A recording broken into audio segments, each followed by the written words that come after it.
Go attack the day. Welcome to Guilford Courthouse National Military Park.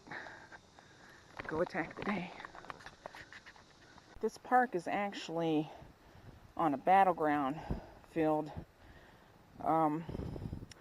Here's two graves. They put new headstones, but they actually have the older headstones from the Revolutionary War.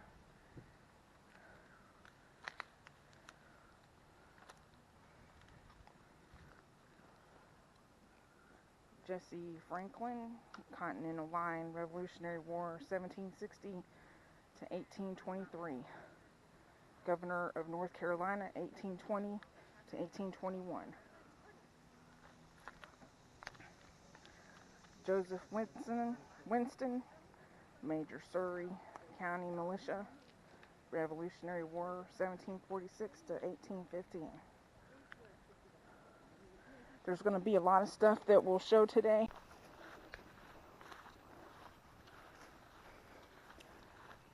We came right to it. A monument of three colors. If you look carefully, it's marble. The base is made from a white marble. The die, or the middle piece, is cut from a blue marble. So you know what the shaft is, a pink marble, and the color scheme of red, white, and blue. You have to look a little bit under the aging. This monument was erected in 1888, and it's the Delaware or the Continental Monument, and it actually marks the grave of 3 enlisted men killed at the Battle of Guilford Courthouse. One day after a rainstorm, Judge Shank was walking across a farmer's fields to our north, and he found that the water had exposed 3 graves. And among the remains, he found about a half a dozen pewter USA buttons. This is a reproduction of one of those buttons. You can pass that around. That's the signature button of the Continental uniform. Those long coats that both British and American soldiers wore. In the American Army, they were trimmed in that kind of pewter button. So based on their position, that would have been the far right flank of the 1st American line, where Robert Kirkwood had a small outfit of Delaware Continentals posted. Shank surmised that these were Delaware dead. And in fact, we know that the Delaware line had lost 3 troops killed in battle, 1 a 4th mortally wounded. Shank had the remains reburied here on this monument erected over the grave. If you got the identification correct, then we are at the graves of William Drew, John Tolan, and an Irish immigrant, Cornelius Hagney. And that makes this an unusual location on a Revolutionary battlefield to have the graves of 3 enlisted men killed in the battle and a dead. If you are into serious trivia, then the monument carries the fact that the Battle of Guilford Courthouse, March 15th, was a Thursday. I don't know why that was thought appropriate, but there it is. You can see stars in there. Maybe a flag. The flag. Yeah.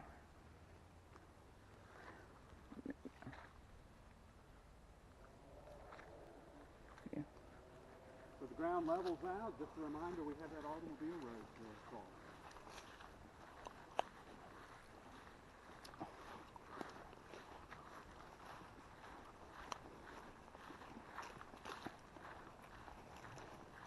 Is Green buried here, or? He's buried in Savannah. Oh, okay. Right now, we're looking at Nathaniel Greene, appointed Major General in command of the Southern Army, October 14th, 1780. Born in Rhode Island, August 7th, 1742. Died in Georgia, June 19th, 1786.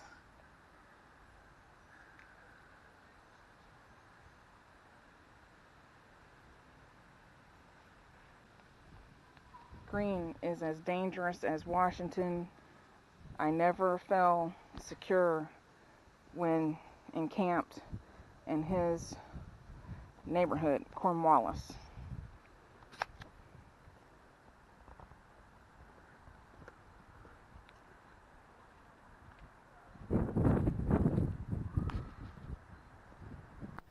Today, can you imagine this is a battlefield from the Revolutionary War.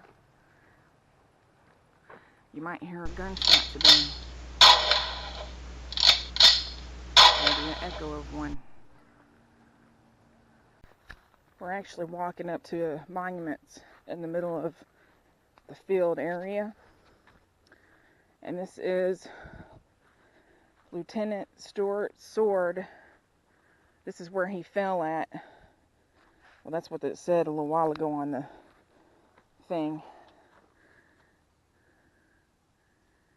He fell at this spot by Captain John Smith of the 1st Regiment.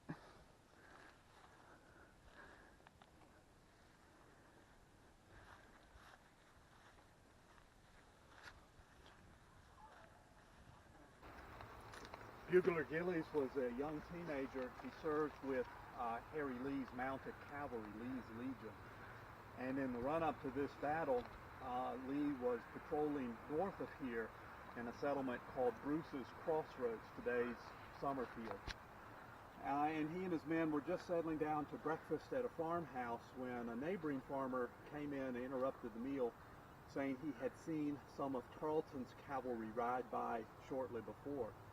So Lee ordered a detente to mount up and to go with the farmer and to follow Tarleton's men. The farmer protested. He said, well, my horse is jaded, it's worn out. Otherwise I'd love to go with you guys into certain harm's way. Lee said, no problem, switch horses, switch mounts with Gillies. He's riding a fresh horse. So off they went, and sure enough, they found Tarleton's men who gave chase. Lee's detachment retreated, but now in the pursuit, Gillies, riding the winded horse, fell behind. Tarleton's men caught up with him and hacked him to death. Just at that point, Lee rode up with another group of horsemen, captured a British officer. Tarleton was not involved, and threatened to kill him on the spot for killing Gillies. But cooler heads prevailed. Gillies was buried somewhere along the roadside. His grave was lost, but that monument was dedicated by the Oak Ridge Academy, which is today a military school. Then it was a boys' school. And Judge Shank had a son who taught briefly at the academy, and so organized the fundraising for this monument. We passed the No North, No South monument. That's an interesting example of reconciliation after the Civil War. It was dedicated in 1903 by people who could remember the Civil War. By this time, Judge Shank was dead, but the battleground company was led by Joseph Moorhead, who was known locally as Colonel Moorhead because he'd been an officer in the Confederate Army. So it looks back to an earlier day of greater national unity. On the face closest to us, you see No North and Green's name, a Rhode Islander who won his greatest claim to fame in the South. So you know what's on the other face, No South, Washington, a Virginian who fought with the War. There are two monuments dedicated to women, and they are a study in contrast. This is the Karen Happick Turner Monument from the 1890s. Karen Happick is a biblical name. The story that comes down through her family is that she learned of a son being wounded and here on the field, and so with a babe in her arms, she is said to have ridden a horse by herself, located her son, and nursed him back to health. So an 1890s view of woman as nurse, nurturer, traditional view.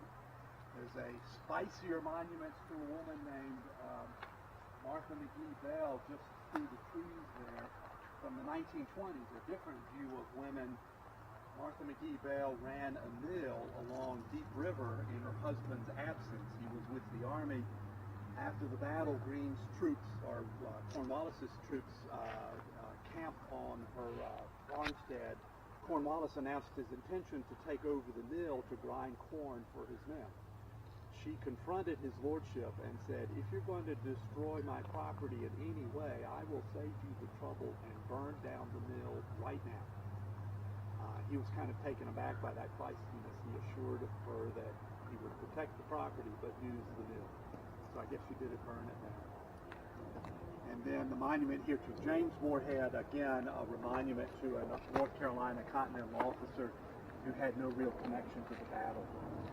But his descendants helped run the battleground company, so I guess if you're running the show, you decide the monument you erect.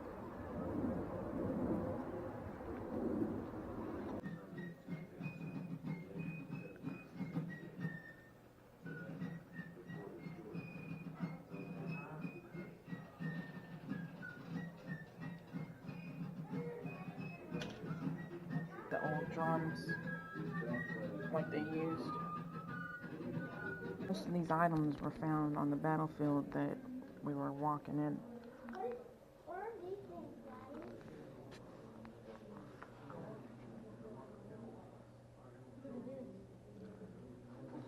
Guilford Courthouse flag,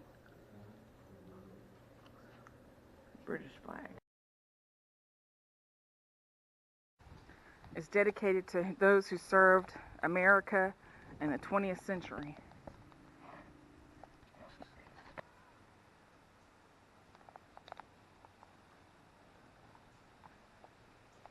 Those on the home front who supported the men and women in uniform.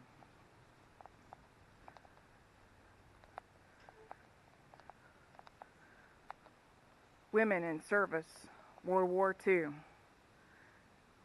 WAC Army, Waves, Navy, Women Marines, WASP, Air Force, SPARS, Coast Guard, Civil Air Patrol, Red Cross, and the USO. Women did a lot of things in the military in each war. Army, Navy, Marine, Air Force, Coast Guard, Merchant Marine. And here's all the SEALs, branches.